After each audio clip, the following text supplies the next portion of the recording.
Things you get in a relationship with a narcissist. So let's do a big overview of what the dynamics turn into, and you'll start to see a pattern. First of all, double standard. So it's hard to even recognize that somebody who you connected with or you thought you connected with on some level is not looking for a connection, and then a co-development, right? Uh, the intention of the double standard is to keep you under control, and this is what it evolves to, or devolves to, we should really say. It's their way or the highway. Once again, you have control. So this person, no matter how they present themselves, as the mask slips with time, um, they need you to be, or they think they need you to be completely under control, um, or they don't feel a sense of stability. They need you to be under complete control, otherwise, they don't have a sense of significance. Never ending unresolved conflict. They don't want the conflict to end. On a physical level, they're addicted to the adrenaline. On a emotional level, if you're concluding things like as a empath or a normal person, you want to have, okay, if there's a conflict, you try to understand each other's side, you try to evolve and grow, and you move on. If the point is to keep in conflict because you're in love with the adrenaline, or the point is to keep in conflict because I'm always trying to keep you off balance because I need to control you, it never ends. Thus, the never ending art conflicts, the circular arguments as well. Around and around and around again.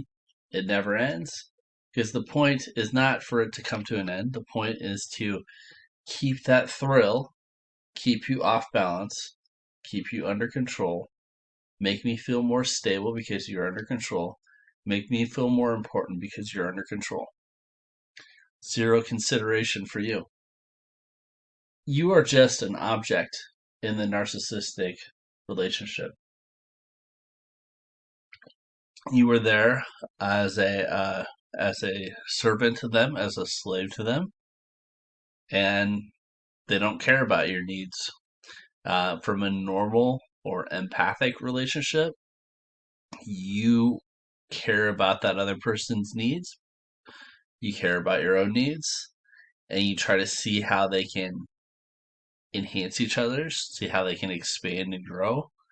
You want them to figure out how to meet your needs more, and you try to meet their needs more, and there's a give and take.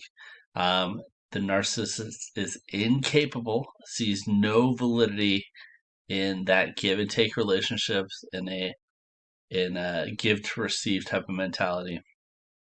Zero collaboration with you. It's not about working together to lift a heavy object. It's how hard they can crack the whip to get you stronger to lift the heavy object. Right? That is their mentality. It's a fight or flight, kill or be killed mentality, and they can't bust out of it.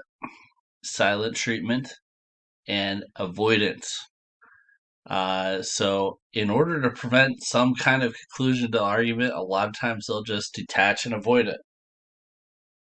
Gaslighting.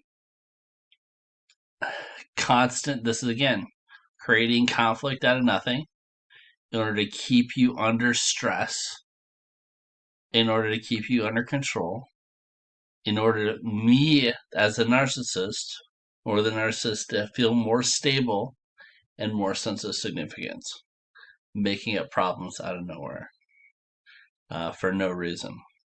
Chronic lying and dishonesty.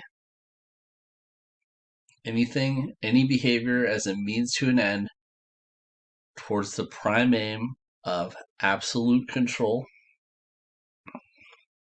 Anything goes. Depression and anxiety. Constant roller coasters, constant eggshells in order to maintain control at any cost. Devaluation, because It is a limited hangout because the narcissistic relationship is fundamentally unsustainable for both people involved. Devaluation occurs as a twin to the golden period. It is the payment extracted for the golden period, and it is a ever thin salami slices till they want total destruction as their end game. They'll blame you for all the problems, 100%. If they left, it was your fault. If they cheated, if it was your fault. If they beat you, it was your fault.